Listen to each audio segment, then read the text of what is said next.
Sehat, Sudah siap Bu syukurlah. Mari untuk memberikan inspirasi di pagi hari ini? Yes. Wah, Ya, saya sudah langsung banyak mulai. respon yang masuk di kolom chat ya sepertinya. Mm-mm. Oke Bu Mari, langsung saja tanpa berlama-lama, saya kembalikan sesinya untuk Bu Mari, silahkan. Oke, thank you. Ya, selamat pagi ya teman-teman semua. Thank you nih Pak Agung udah hosting hari ini. Kita hari ini akan bahas tentang seni bertanya dalam penjualan. Ya, semoga sesi ini bermanfaat buat teman-teman ya. Nah, mungkin teman-teman pernah mendengar pepatah kuno ya, katanya time is money gitu ya. Waktu adalah uang. Tapi itu nggak sepenuhnya benar, karena walaupun kita punya segunung uang, kita tuh nggak bisa beli sejengkal waktu. Itu pepatah Chinese ya. Nah, ternyata di MDRT annual meeting tahun lalu, kita diberikan pencerahan lagi nih. Pencerahannya luar biasa. Katanya begini, di zaman now gitu ya, di zamannya serba digital ini, bukan saja waktu menjadi tidak lagi menjadi the most rare resources, bukan menjadi sesuatu yang paling langka lagi, tetapi yang paling langka adalah apa? Adalah perhatian. Setuju nggak teman-teman? Karena teknologi membawa segala sesuatu literally ke dalam tangan kita. Kita bisa belanja, kita chatting, kita bisa segala macam dari handphone kita saja. Ya, penemuan luar biasa ya, yang paling hebat di abad ini. Nah, susah banget kayaknya kita kalau ngelepasin handphone tuh 3-5 menit tuh rasanya susah banget. Pasti tergoda ya untuk ngeliat lagi. Jadi saya mau ucapkan terima kasih untuk teman-teman semua yang sudah hadir di ruangan ini untuk mendengarkan sharing saya. Semoga kita berbagi bisa bermanfaat. Saya ingin memastikan teman-teman 1,5 jam ke depan benar-benar mendapatkan sesuatu dan ketika keluar dari ruangan ini, teman-teman bisa makin lancar closingnya. Amin ya. Oke, thank you juga Prudential, satu kehormatan besar buat saya untuk boleh sharing, berbagi panggung sama teman-teman leader dan speaker yang luar biasa ya. Jadi hari ini kita akan mulai aja sesinya. Saya mau kita berinteraksi ya, supaya ini spesial nih, saya request khusus ke IT, wanti-wanti supaya teman-teman bisa chat to everyone. Jadi chatnya tidak hanya ke panelis ya, supaya teman-teman semua bisa saling mendengarkan rekannya juga. Untuk kita ngetes nih, boleh nggak saya tanya dulu, teman-teman boleh menjawab satu, ya kalau sudah pernah mendengar saya sharing, 2 kalau belum pernah mendengar saya sharing. 1 udah pernah saya dengar saya, 2 belum pernah, biar saya tahu kurang lebihnya seperti apa ya. Oh, banyak sekali. 2, 1. Wah, hampir imbang kelihatannya ya. Hampir 50-50. Oke, kalau begitu bagi yang sudah pernah semoga tidak bosan ya. Yang belum pernah saya akan perkenalkan sedikit dulu mengenai background saya. Nah, siapa yang pernah berada dalam kerumunan kambing dan domba? Bagaimana rasanya? Pasti berisik ya, karena semua kambing dan domba itu selalu kalau ngomong berbarengan gitu ya, bebek semua. Nah, saya pernah baca di buku ya, dulu waktu zaman-zaman saya masih awal ya. Thank you teman-teman supportnya ya, luar biasa. Ya, katanya gini, agen biasa itu bicara dalam 1 menit 10 kalimat. Teman-teman boleh ya, coba ukur-ukur kalau lagi iseng. Kalau agen yang luar biasa itu bicaranya 3 kalimat saja. Ya, tapi ada yang lebih hebat lagi. Setelah saya kena MDRT, ternyata penasehat profesional hanya melempar 1 pertanyaan. Dan sisanya 30-40 menit ke depan, nasabah yang bicara. Enak ya jadi agen? Nggak usah banyak ngomong, dengar aja. Nah, ini adalah kunci pertama ya, sebelum kita lebih jauh. Bicara itu harus bergantian ya. Sayang tadi kambing dombanya nggak bisa diajarin ya untuk bicara bergantian. Terutama zaman sekarang kita dengan WA, dengan chatting ya, usahakan untuk selalu menahan diri. Kalau ketika kita melihat lawan bicara kita lagi typing gitu ya, is typing. Usahakan supaya tidak kita tergoda untuk ngomong. Ya, kita ingin mendengarkan dulu apa isi kepala dia, ya, supaya kita baru memberikan tanggapan yang sesuai. Kadang-kadang kalau kita baca WA kita ya lucu loh. Kita tutup WA-nya sebelah yang dia saja dan sebelah kita aja. Itu nyambung ceritanya. Tapi begitu kita buka, langsung berantakan ceritanya. Karena nggak sabaran. Belum selesai ngomong dari sautin yang lain lagi. Belum selesai ngomong sautin yang lain lagi. Ya. Nah, ini saya 18 tahun, sejak 2003 ya. Kalau ibaratnya manusia itu saya baru punya SIM, ya. Ternyata dari kecil sampai besar ya, nggak cuman kantong yang tebal ya, ternyata ada hal-hal lain juga menebal juga. Oke, sangat bersyukur 18 tahun di sini dan masih akan menjalani bertahun-tahun, puluhan tahun ke depan. Thank you teman-teman. Nah ini background saya. Saya kuliahnya dulu S1-nya akuntansi, kemudian saya ambil information system ya, jadi itu komputer sebenarnya. Nah, basically saya sebenarnya nggak senang ketemu orang gitu ya. Jadi profesi saya sebelum di Prudential pun akuntan, konsultan IT, saya guru musik, dan saya tutor Inggris ya, untuk dewasa ya. Nah, itu orangnya pendiam, pemalu, introvert, dan kuper ya. Bahkan sekarang pun kalau teman-teman ketemu saya misalnya di acara gitu misalnya, cari aja pojokan-pojokan, biasanya saya ngumpet di situ ya. Nah, 18 tahun saya di Prudential, 8 tahun pertama saya itu saya nggak kenal dengan yang namanya MDRT ya. Dan selama 8 tahun pertama saya 2 kali Star Club-nya. Ya, jadi ada Star Club, ada Star Club, ada enggak, banyak kan enggaknya. Lalu tahun 2011 beruntung sekali saya dipertemukan dengan mentor saya Ibu Janet Ma ya, dan sejak itu saya menjadi MDRT pertama tahun 2012 dan sampai dengan hari ini saya sudah 9 kali MDRT. Ya, 1 tahun lagi menuju life member. Dan kemudian saya juga sudah 8 kali Star Club dan 1 kali double Star Club. Sebenarnya kalau prestasi saya dibandingkan dengan mungkin speaker-speaker di ruangan lain, saya nggak ada apa-apanya teman-teman ya. Tetapi saya bersyukur banget bahwa ternyata yang dari sebelumnya tidak konsisten, setelah kena MDRT saya jauh lebih konsisten ya. Nah, sebagai seorang yang pemalu, dulu saya kalau untuk ngomong di depan umum tuh rasanya pegang mic aja gemeteran loh. Tetapi hari ini dengan grooming dari Prudential dan MDRT, saya bisa melakukan speech ya, public speaking ke 4.000 audiens sekalipun dan tidak merasa grogi ya. Jadi di sini lebih terlatih ya. Kemudian juga saya banyak diundang untuk speaker nasional maupun internasional ya, seperti di MDRT Sydney tahun lalu, 2 tahun lalu ya. Kemudian juga ke Prudential Filipina ya, ke beberapa acara internasional. Bersyukur sekali. Kenapa? Karena dulu saya dibantu ya dengan adanya MDRT, saya dibantu oleh banyak orang, oleh mentor saya, oleh senior-senior lain di MDRT. Nah, ternyata di sini pun saya bisa membantu orang lain. Jadi once I grow because someone help me gitu ya, now I help others to grow. We pay it forward ya. Itu salah satu motto dalam MDRT bahwa the more you give, the more you get. 18 tahunnya, 8 tahun pertama saya tersendat-sendat seperti ibaratnya orang gede naik sepeda anak kecil. Tapi setelah kena MDRT, saya seperti naik sepeda balap. Ya, walaupun saya nggak bisa naik sepeda balap sih saat ini, tapi rasanya seperti naik sepeda balap. Jadi rodanya gede gitu ya, goes sedikit udah jauh jalannya. Kalau sepeda anak kecil itu kan rodanya kecil-kecil, ya roda 3 gitu kan, goesnya setengah mati, jalannya bersedikit gitu ya, rasanya capek dan pengen ditendang aja itu sepedanya. Nah, dulu sebelum ketemu MDRT, saya selalu berpikir, kapan ya saya bisa pensiun dari bisnis ini? Dalam arti saya bisa nggak kerja lagi, tetapi terima uang gitu ya. Namun setelah saya kena MDRT, saya melihat bahwa, ternyata pekerjaannya menyenangkan. Dan kalau Tuhan kasih saya anugerah untuk hidup 40-50 tahun lagi, saya mau tetap stay di komunitas ini, dan saya mau tetap berkarya, memberi banyak kepada banyak orang, nasabah maupun teman-teman agent. Sedikit ya dengan MDRT, mungkin banyak teman-teman masih baru ya.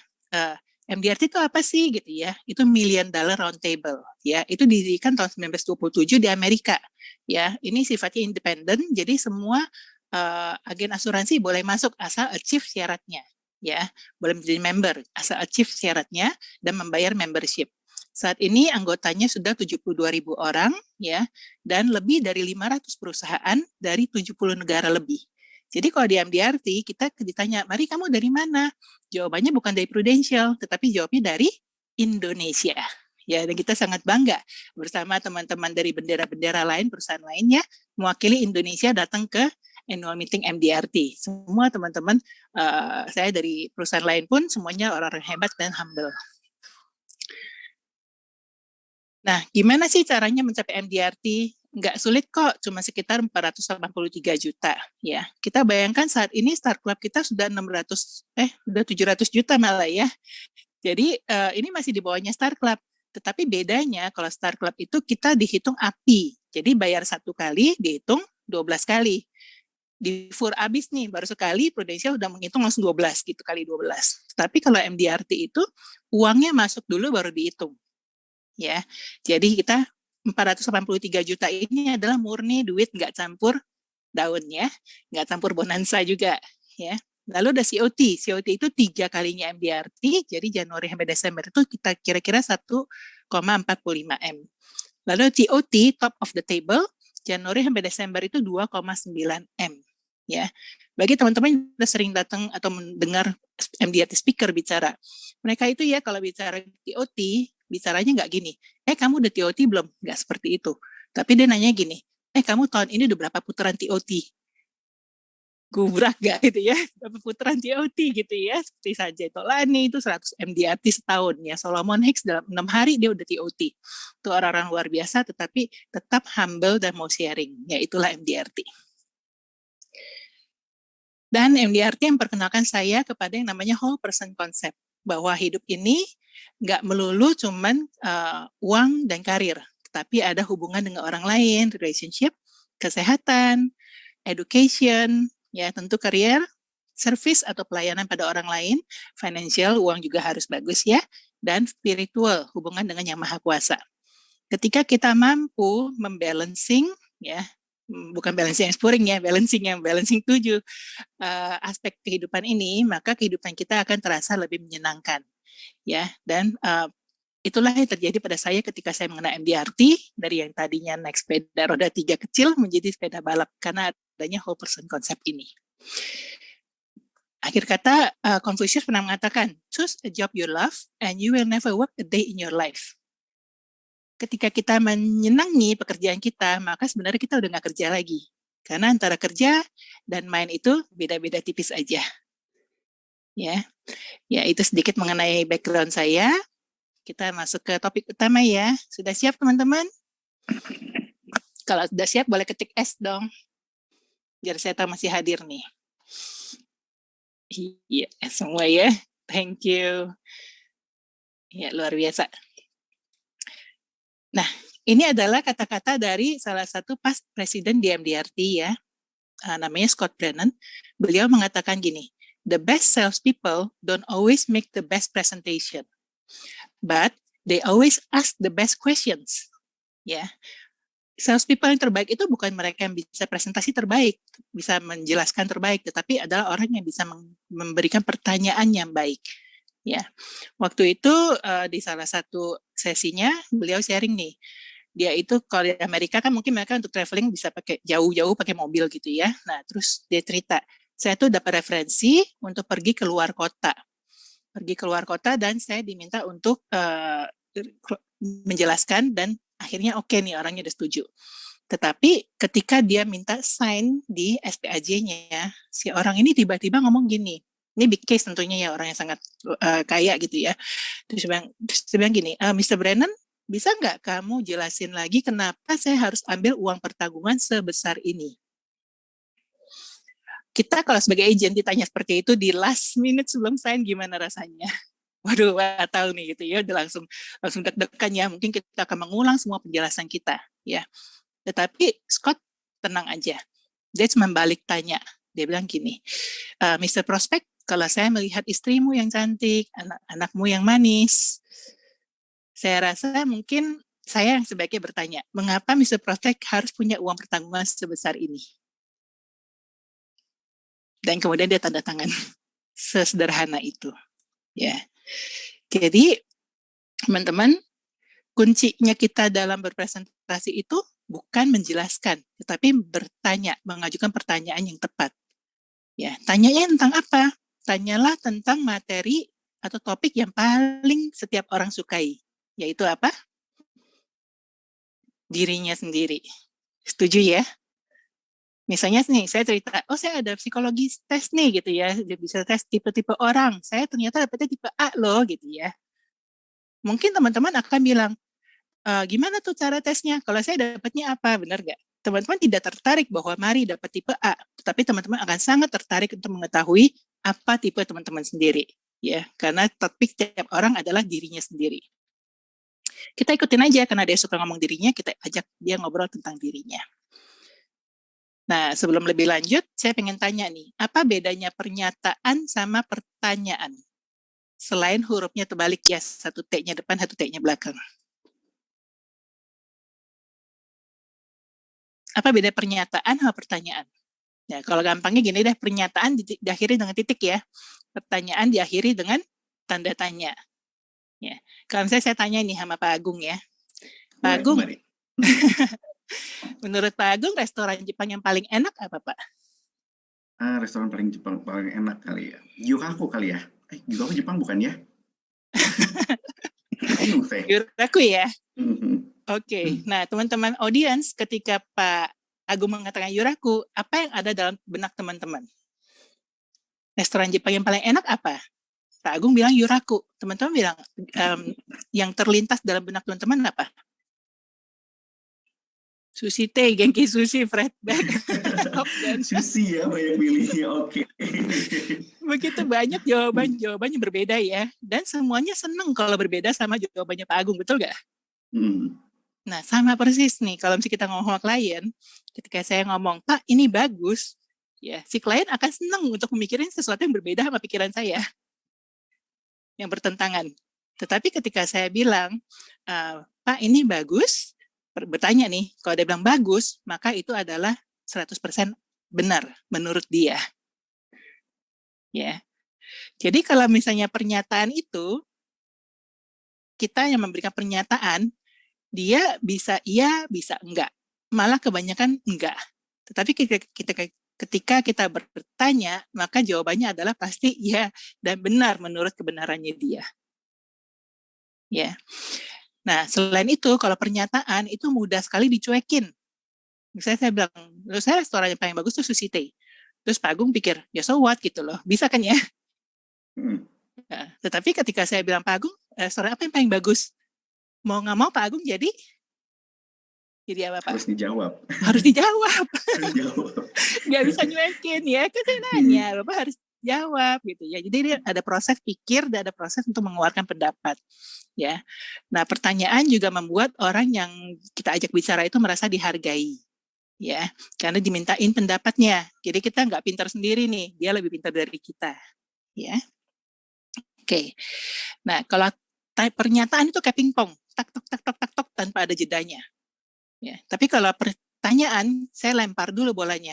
Pak Agung akan mikir, lihat-lihat dulu bolanya baru lempar balik seperti itu ya. Jadi ada kesempatan berpikir.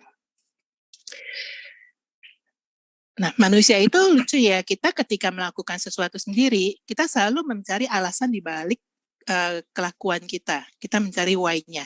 Tetapi ketika kita melihat orang lain melakukan sesuatu, kita tidak melihat why-nya. Ya, bukan kayak itu normal banget dilakukan ya. Nah, di sini kita mulai berubah ya. Mulai hari ini teman-teman mulai berubah. Ketika seseorang mengatakan sesuatu, cobalah untuk tidak memperhatikan apa yang tersurat, tetapi apa yang tersirat.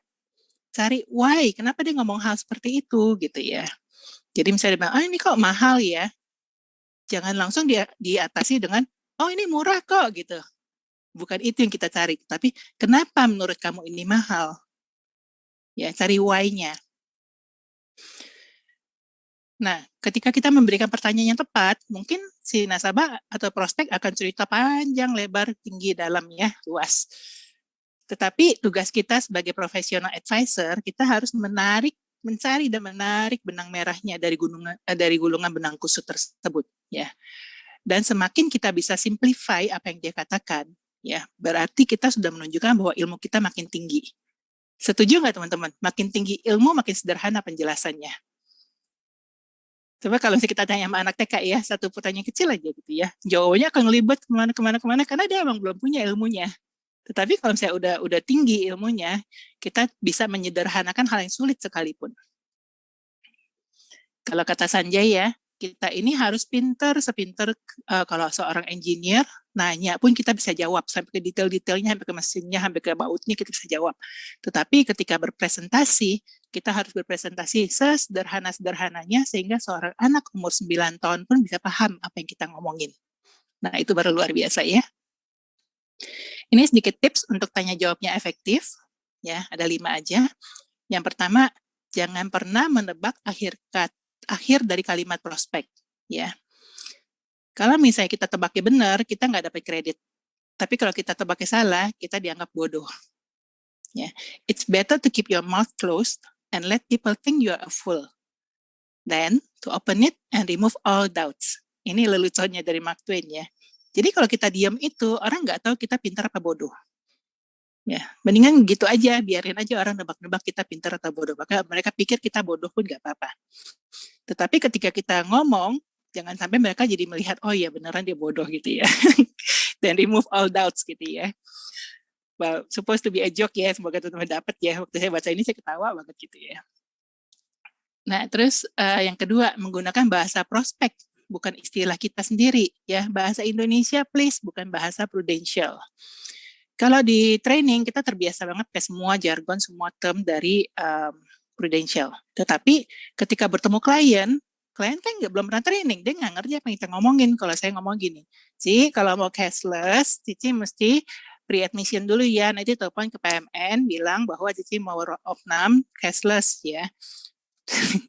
Terus udah gitu pre and post-nya juga bisa diklaim. Terus dia bilang, hah kamu ngomong apa sih Mari? Gitu.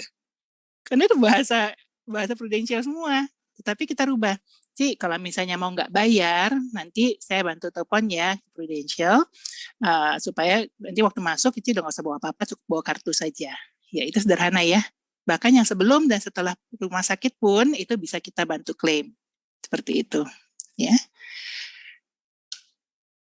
Nah, ajukan pertanyaan yang memang benar-benar butuh dijawab, bukan retorika yang menyebalkan. Ya, kayak misalnya, kamu sayang keluarga nggak? Itu mau saya tanya, semua orang juga sayang keluarga gitu ya. Atau kamu pengen nggak? Kamu mau pensiun enak apa enggak gitu ya? Itu yang mau saya tanya, semua orang mau pensiun enak. Jadi tanyanya gini, kalau misalnya kamu nggak ada, kira-kira apa yang akan dilakukan oleh keluarga kamu? Nah, itu pertanyaan yang perlu dijawab. Atau ketika pensiun, dalam bayangan kamu, gaya hidupmu akan seperti apa? Ya, itu pertanyaan yang perlu dijawab. Ya. Dan jangan lupa, kalau udah nanya, teman-teman tatap matanya dan tutup mulut. Tahan. Ya, silence itu punya power, teman-teman. Yang bicara duluan kalah. Ya. Udah nanya, diam. Cicing ya. Dengerin jawaban dia. Nah, seringkali kita tuh kalah di sini. Jadi, belum-belum kita nanya sendiri, jawab sendiri. Benar apa benar? Izin ya. Nah, keep it simple. Ya. Sesederhana mungkin nanyanya. Kalau misalnya prospek nggak jawab, kemungkinannya teman-teman nanyanya terlalu sulit. Ya, sehingga dia bingung jawabnya gimana. Ya, pertanyaan pendek dan bisa dijawab. Lalu simpan pertanyaan yang sifatnya mengancam atau memojokkan. Kadang-kadang perlu, tetapi jangan sering-sering. Ya, karena gini, orang itu nggak ingat apa yang kita ngomong atau apa yang kita tanya, ya, atau kita bahas hari ini. Tetapi mereka akan ingat bagaimana rasanya ketika bertemu sama kita. Misalnya nih, selesai acara ini, mungkin sebagian dari teman-teman juga sudah lupa kita ngomong apa dalam 1,5 jam ini. Tetapi teman-teman bisa merasakan, masih ingat gimana sih feel-nya tadi siang waktu ketemu sama Mari. Kayaknya apakah itu lucu, apakah itu menyenangkan, atau gimana. Nah, jadilah orang yang selalu ngangenin. Jadi kalau nggak ketemu itu orang nyari gitu ya. Tapi kalau kita selalu memberikan pertanyaan yang sifatnya mengancam atau memojokkan, yang dia ingat cuma kalau ketemu Mari itu nggak enak, karena saya kayak merasa terpojokkan terus. Ya. Oke, itu ya 5 tips untuk mengawali. Dan ini contoh pertanyaannya. You ask the wrong question, you get the wrong answer. Pak, mau setor preminya berapa tahun? Jawabannya apa? Yang paling cepat berapa lama gitu kan ya? Tapi kalau misalnya kita tanyanya begini, Pak, mau di cover sampai usia berapa? Maka jawabannya paling panjang sampai usia berapa? Ya, beda pertanyaan, beda jawaban. You ask the right question, you get the right answer. Pak, preminya mau berapa? Jawabannya minimal berapa? Tapi kalau kita ganti, Pak, kalau sakit mau ditemenin sama keluarga atau sama pasien lainnya? Ini pertanyaan serius ya, bukan nyindir gitu ya. Karena emang ada juga orang yang, keluarga saya tuh nggak ada yang bisa nemenin, saya takut kalau sendiri, saya maunya paling nggak berdua. Gitu. Ada loh jawaban seperti itu, ya. Jadi ketika nanya, sungguh-sungguh lah. Nah, kalau saya dijawab, sama keluarga dong, yang satu bed per room berapa? Ya. Jadi tantangannya teman-teman, kita ya harus memindahkan ide kita ke dalam mulut prospek, bukan mengucapkannya dari mulut kita sendiri. Ya, caranya gimana? Caranya dengan bertanya. Nah, supaya lebih mudah, kita akan coba tes ya dengan kuis kecil. Jawaban apa nih ingin didengar? Ya, kita main game. Gamenya namanya bertanya jitu. Teman-teman boleh ketik ya. Saya berikan jawabannya. Teman-teman boleh ketik di chatbot pertanyaannya apa sehingga mendapatkan jawaban tersebut. Jawaban berupa kata benda. Kalau misalnya jawabannya adalah KFC, pertanyaannya apa? Saya tunggu di chatbot.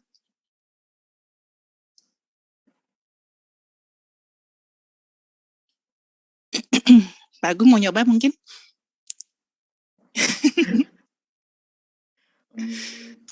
Ayam goreng terenak di mana ya? Apa? Burger yang enak. Burger King dong, Pak. Ayam goreng. Apa tadi? Ayam goreng. Ayam goreng enak. Mbok berek, Pak.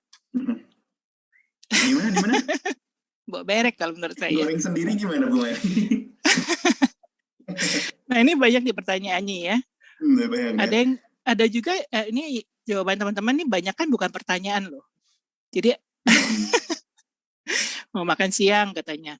Ayam goreng khas paling gimana gitu ya, makan siang apa gitu ya. Itu semua pertanyaannya nggak jitu. Fast food terenak di mana? Nah, tahu jagonya ayam? Nah, itu jawabannya macam-macam. Iya, bisa KFC, bisa juga yang lain gitu kan ya. Jadi nggak jitu. Nggak langsung peng gitu. Saya ibarat ke kita membidik tuh nggak langsung mati gitu loh. Beruannya gitu ya. Nggak langsung kena. Menu favorit itu bukan pertanyaannya. Nah, kalau pertanyaan itu diakhiri dengan tanda tanya. Nah, ini tapi saya lihat tadi ada yang jawab nih, ya. Jawabnya gini, Kolonel Sanders, tapi titik, itu bukan pertanyaan. Jadi, harusnya nanyanya apa? Harusnya nanyanya, ada nggak yang benar ya? Nah, Kolonel Sanders bikin ayam merek apa? Jawabannya KFC. Jadi satu pertanyaan, jawabannya udah pasti itu. Ya. Saya gini, kalau jawabannya ini apa pertanyaannya?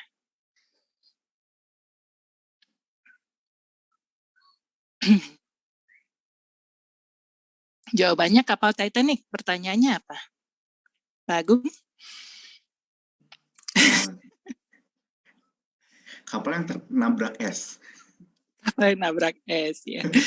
Oke, kapal tenggelam apa yang Anda suka? Ya, kapal tenggelam 1848. Memang 1848 ya nabraknya ya? Bukannya itu Prudensia berdiri. Oke, bagus nih ya. Film yang dimainkan oleh Leonardo DiCaprio dan Kate Winslet dengan kapal tenggelam itu apa judulnya? Kapal Titanic. Oke, udah lebih bagus ya. Terakhir, jawabannya batik. Apa pertanyaannya? Kain khas Indonesia apa? Yes, batik. Udah pintar, Pak. Gitu ya teman-teman ya. Jadi kita tetapkan dulu jawabannya apa, lalu kita ajukan pertanyaan yang sesuai dengan jawaban yang kita inginkan. Nah, itu kalau jawabannya kata benda itu lebih sederhana. Tapi kalau jawabannya berupa pendapat, itu mungkin perlu beberapa pertanyaan untuk leading to the answer we want gitu ya, untuk sampai ke jawaban yang kita inginkan. Misalnya nih, nasabah bilang, preminya mahal gitu. Kita kan inginnya dia mengucapkan kalimat preminya murah. Betul ya? Nah, jadi pertanyaannya apa dong? Pertanyaan apa yang bisa menghasilkan jawabannya preminya murah?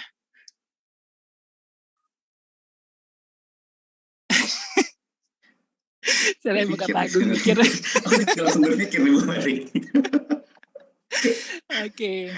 Menurut Anda berapa premi yang murah? Ada yang nanya tuh.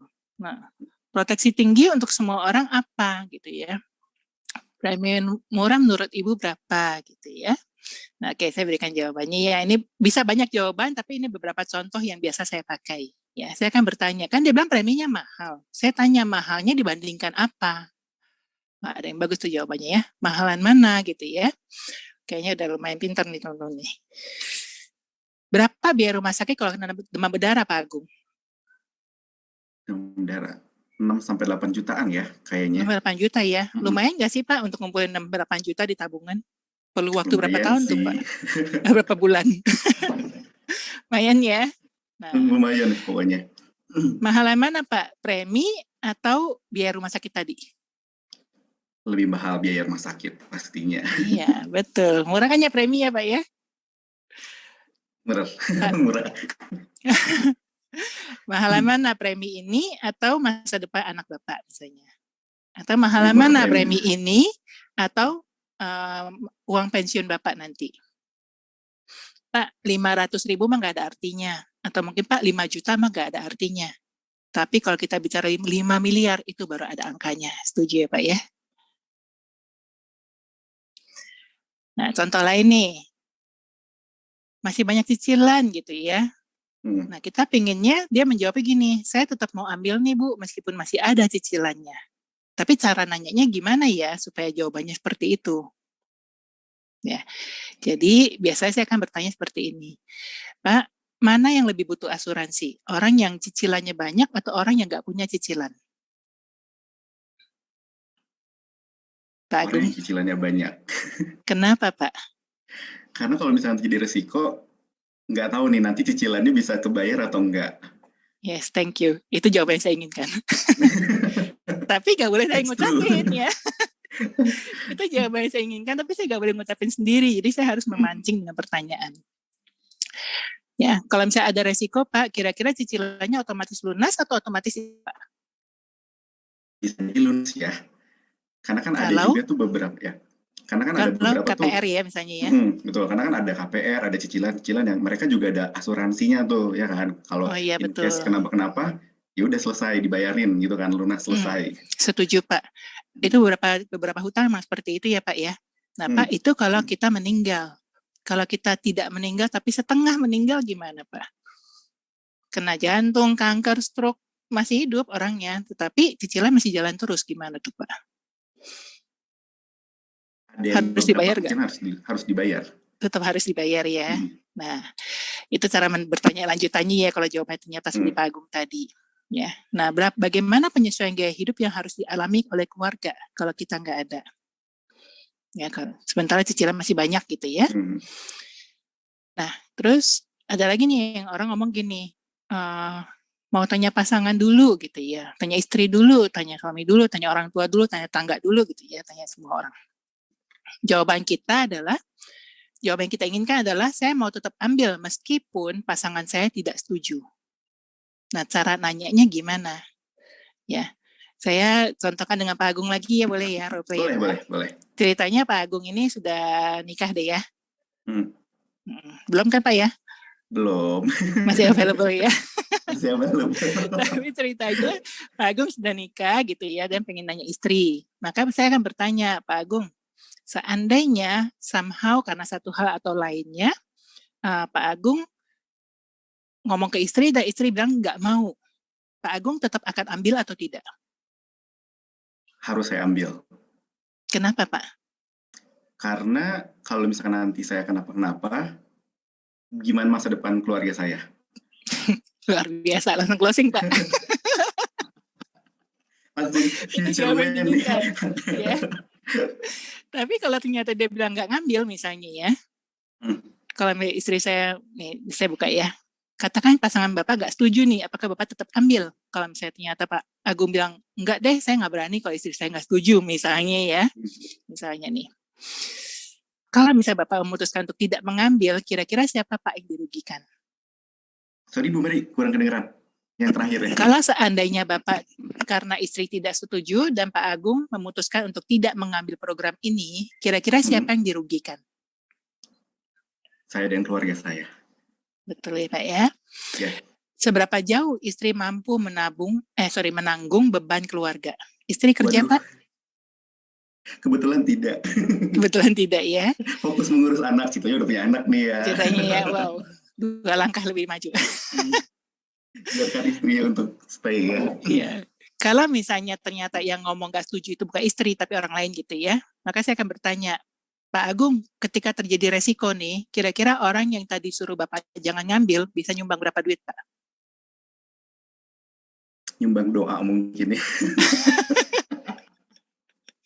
Bukan doa, Iya, cepat sembuh ya, semoga cepat sembuh ya gitu ya. Ya itulah Pak. ya Jadi mungkin tetap ada materi tapi nggak akan cover semuanya sih. iya, tetap tanggung jawab kita ada di Hmm. sisi kita sendiri ya. Ini teman-teman ada beberapa yang request supaya slide dibalik sedikit ya. Saya balik sedikit, mungkin bisa di screenshot ya teman-teman ya. Ini slide sebelumnya. Oke, saya hitung 1, 2, 3, silakan screenshot. Ini slide sebelumnya lagi, saya hitung 1, 2, 3, silakan di screenshot. Oke, kita lanjut ya. Nah, apa ya Pak Agung ya, santai ya. Ya, santai aja. Sampai jam berapa Pak? Kita sampai jam 12.15 paling lambat. Oke, masih buruan kalau gitu. Oke, ini beberapa pertanyaan yang sering digunakan ya. Jadi kalau untuk pebisnis, kita bisa bertanya seperti ini. Boleh nggak Pak cerita tentang kisah sukses Anda? Ya, teman-teman pebisnis itu suksesnya jauh lebih sukses daripada kita kan ya para agennya, setuju ya? Tetapi mereka itu nggak punya panggung untuk bercerita. Kita agen tuh bersyukur banget baru closing satu case-nya suruh maju di M3 ya, boleh sharing gitu ya. Tapi para pebisnis, mereka punya kesuksesan yang begitu besar, mereka nggak punya panggungnya. Dia cerita sama istrinya juga mungkin bosen gitu ya. Cerita sama anaknya malas dengerin. Jadi ketika teman-teman sebagai agennya datang kutruk-kutruk dan nanya, Pak, ceritain dong gimana sih caranya bisa sukses seperti saat ini? Wah, itu pertanyaan yang sangat dicintai teman-teman. Ya, mereka akan bercerita bisa 30, 40, bahkan 1 jam ke depan. Nah, it's okay. Kita tinggal menarik benang merahnya lagi gitu ya. Apa yang penting bagi dia, siapa yang sudah melakukan jasa dalam kehidupan dia, nilai-nilai dia, ya itu semua kelihatan dari sana. Impian dia, ketakutan dia juga kelihatan. Nah, terus kalau misalnya kita bisa juga bertanya, Pak, sampai segede ini bisnisnya, kira-kira pakai dana pihak ketiga enggak? Ya, atau bank gitu misalnya ya. Nah, kalau misalnya terjadi resiko, kira-kira pemberi hutang tadi, pihak ketiga tadi, itu akan melakukan hal apa, Pak? Seberapa jauh istri atau anak terlibat dalam usaha Anda?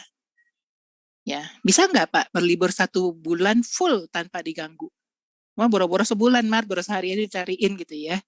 Nah, bagaimana kalau misalnya kita terpaksa harus berlibur 1 bulan? Siapa yang mau gantiin kita? Atau terpaksa harus libur 1 tahun atau bahkan selamanya? Ya, siapa yang akan gangguin? Siapa yang akan gantiin kita? Kalau pertanyaan untuk karyawan, kita bisa bertanya, berapa tahun Pak kira-kira uang pensiun Anda bertahan? Berapa lama ya? Nggak tahu juga ya. Mungkin coba cek sama rekan-rekannya lebih senior, gitu ya. Udah ada rencana belum setelah pensiun mau seperti apa? Ya, kira-kira gaya hidupnya masih akan sama atau naik atau terpaksa harus diturunkan? Untuk ibu rumah tangga misalnya, masalahnya, kalau misalnya kemarin suami nggak balik, hari ini masalah apa aja akan terjadi? Ya, teman-teman, coba tebak deh, ketika seorang istri kehilangan suaminya, berapa cepat atau berapa lama dia akan kepikiran soal asuransinya? Berapa hari atau mungkin berapa minggu gitu. Ketika seorang kehilangan suaminya, jandanya ini berapa lama baru kepikir untuk ngurusin asuransinya? 1 hari, saat itu langsung hitungan jam.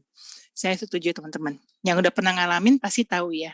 Saya ketika nasabah saya 1 hari kemarin itu kecelakaannya, beberapa tahun yang lalu, di hari yang sama ketika saya datang ke funeral, saya datang ke rumah duka, saya doai depan petinya, dan ketika itu saya mulai mendengar bisik-bisik di kiri kanan saya, keluarganya ya. Kebetulan bukan istrinya, karena istrinya, bukan jandanya karena belum datang. Istrinya sudah langsung, keluarganya langsung ngomong, itu agen asuransinya. Itu agen asuransinya. Kedengeran bisik-bisik gitu ya.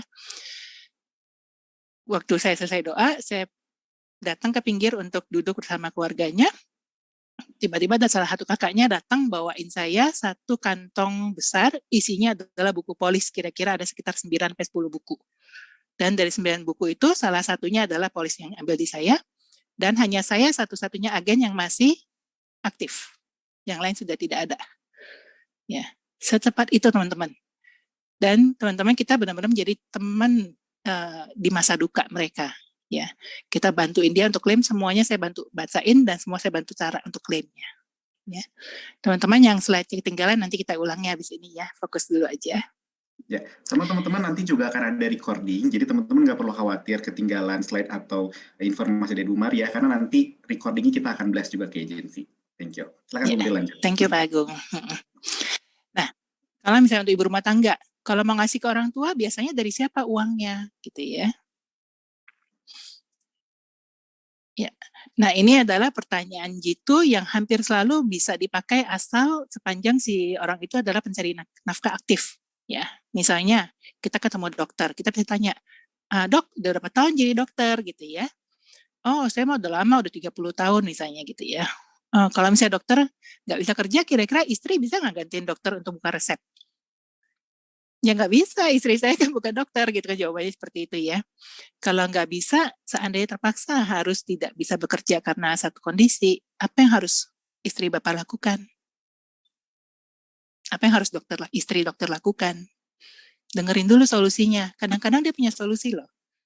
Ya. Oh, nanti saya bisa pakai aset, makanya hidup dari aset aja. Atau hidup dari bisnis lain. It's okay ya, teman-teman. Kalau misalnya dia bilang ada aset, wah luar biasa dok.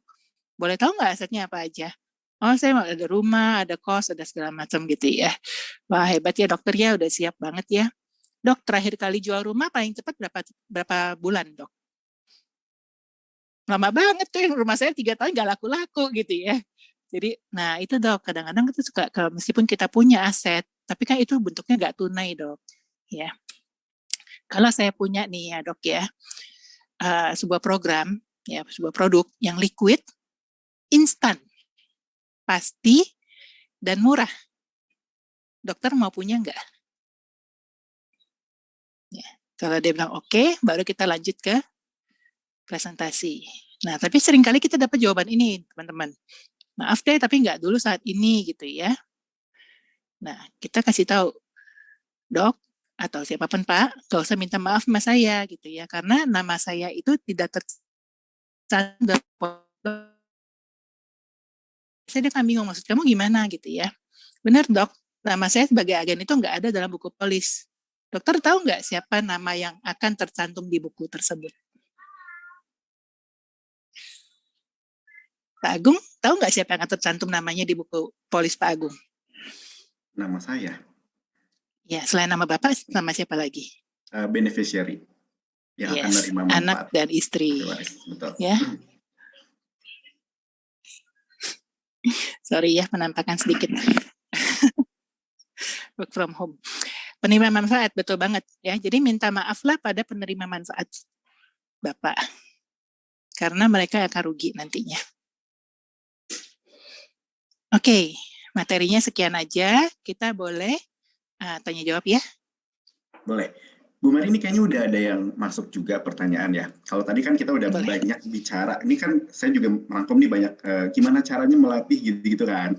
Tadi kan kita udah tahu nih tips-tips atau trik untuk nanya. Nah, gimana sih cara melatih yang mungkin awalnya pendiam atau mungkin nggak biasa nanya untuk bisa jadi terlatih untuk bisa nanya seperti Bu Mari tadi. Mungkin Bu Mari boleh jelasin tipsnya kayak apa? Saya juga belajar sih Pak. Jadi sebenarnya 80% ilmu saya itu semua dari MDRT ya.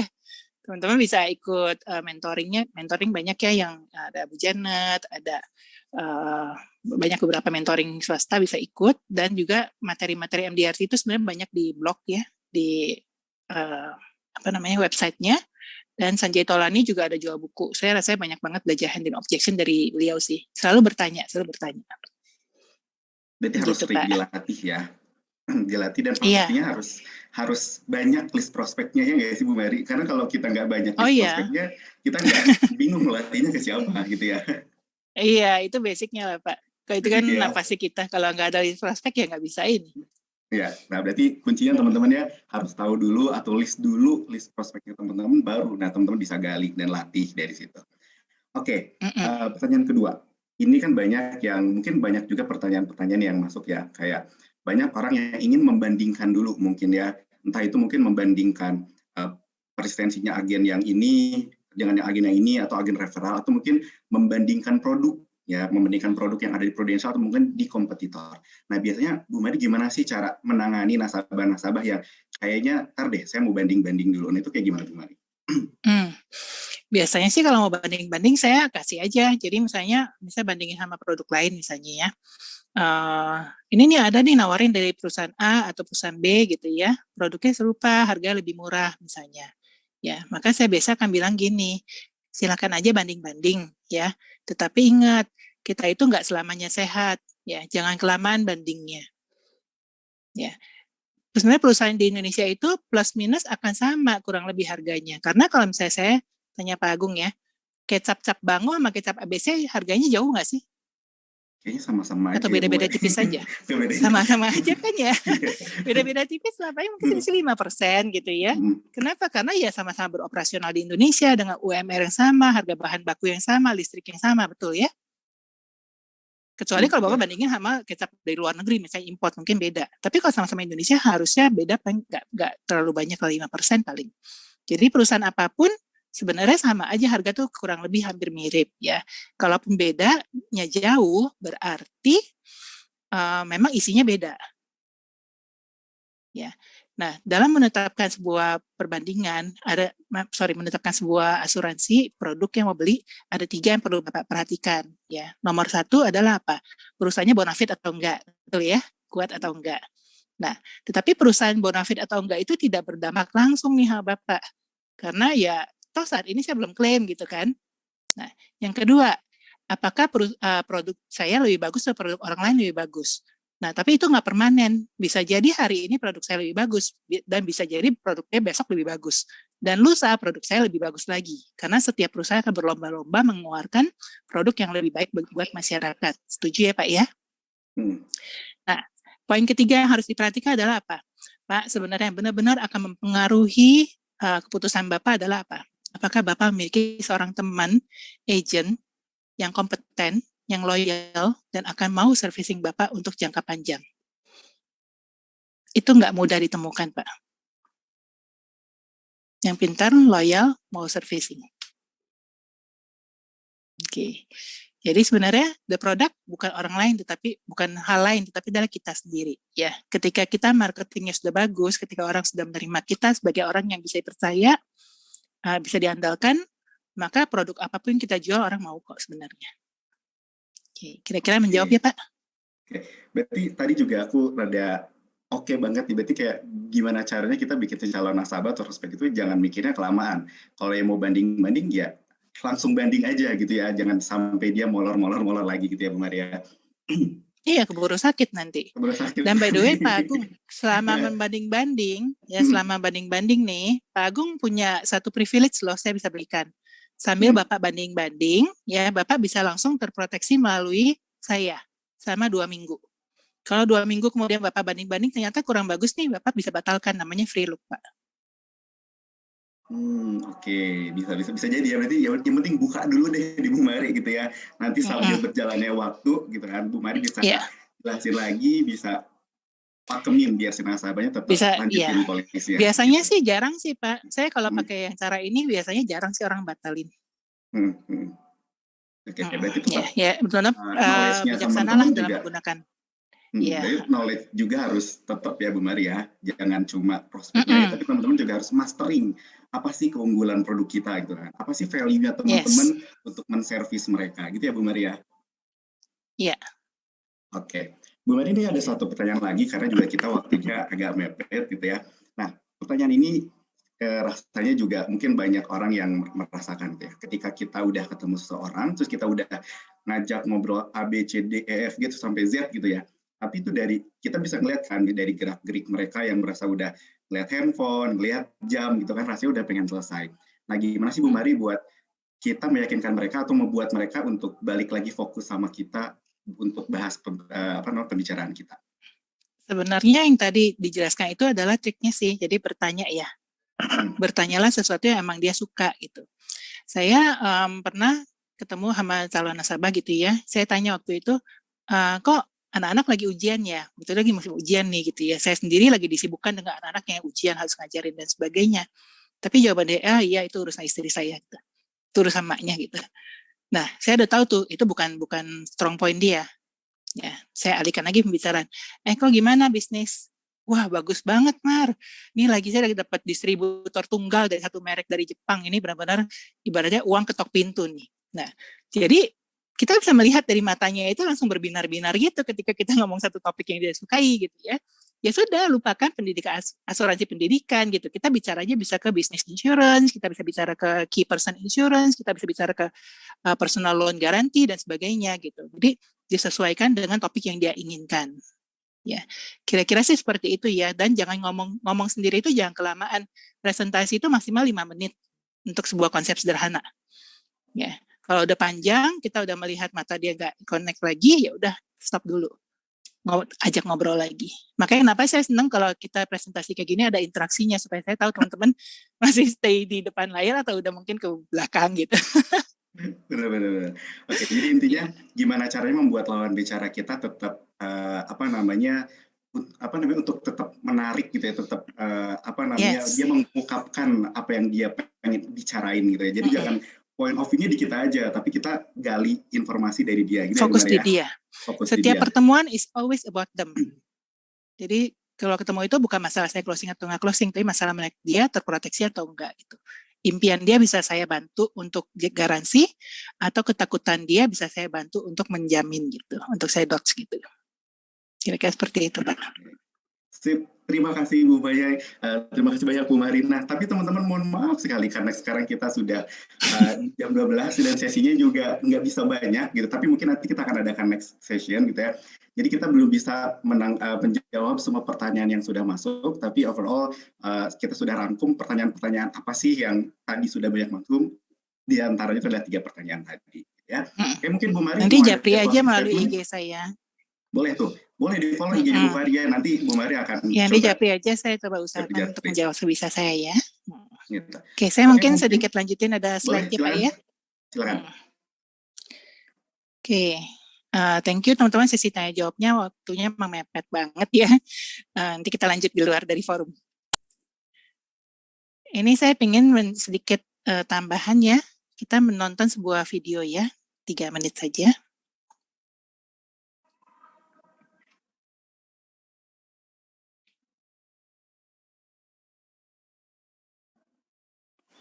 Okay.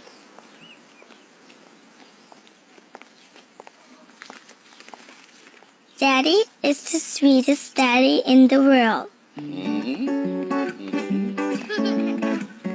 Daddy is the most handsome, the smartest,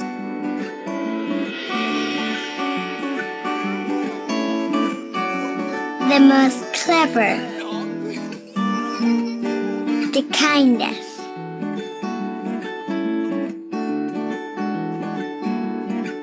He is my Superman.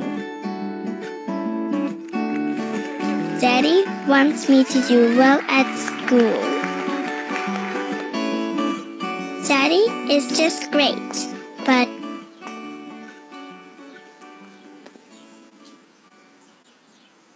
he lies.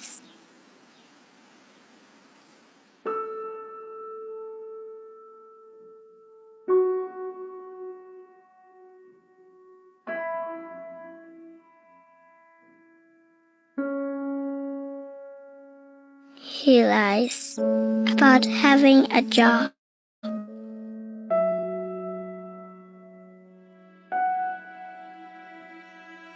He lies about having money.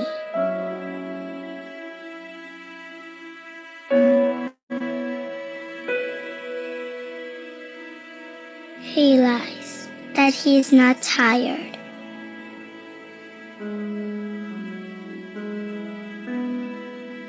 He lies that he is not hungry. He lies that we have everything.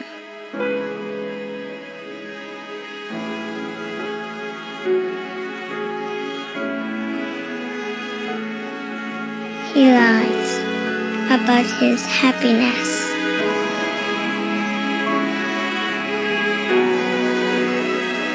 He lies because of me.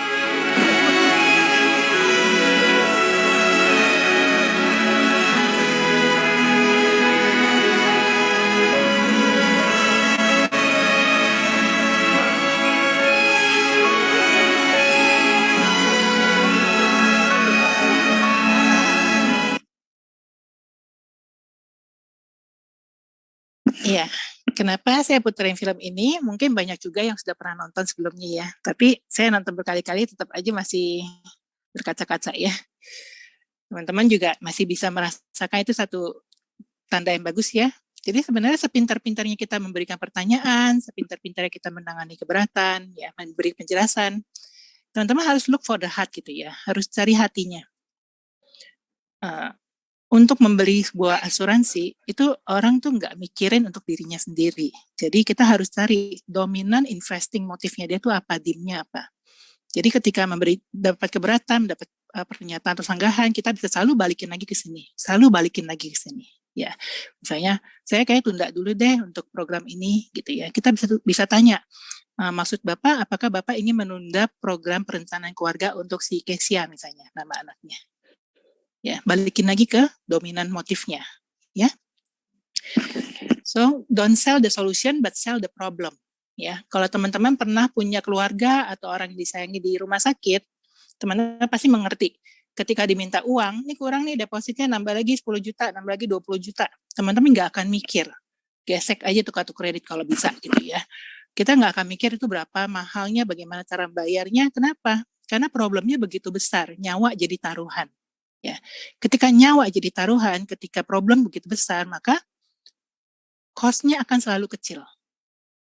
Ya, meskipun 10 juta, 20 juta kan uang besar ya, tapi pada saat itu teman-teman nggak akan mikir lagi, karena ini kalau saya nggak bayar, dia nggak selamat. Ya, enough.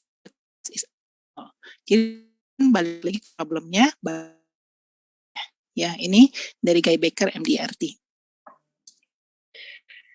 Jadi sebagai penutup, people don't care how you know. Peduli kok kita tahu berapa, kita seberapa pernya. Until kapan? Until they know you how much you care. Bisa menunjukkan kita tuh datang terus untuk membantu kita, emang intinya keluarga dia terlindungi, mau mendengarkan kita lanjut lagi. Sebuah polis mungkin nggak kehadiran seorang ayah atau seorang suami ya. Jadi, polis ini bisa dia tetap terwujud meskipun mungkin dianya udah nggak ada. Teman-teman diberi kekuatan, diberi power dalam tangan teman-teman untuk mengeksekusi, ya, membantu keluarga-keluarga Indonesia. Kita orang biasa aja kok, setiap hari kita melakukan hal yang yaitu apa? People, ya, one family, one time. Tangan di SPAJ, teman-teman sudah menyelamatkan satu keluarga masa depan mereka. Thank you teman-teman, proud to be a professional agent. Saya kembalikan kepada Pak Agung.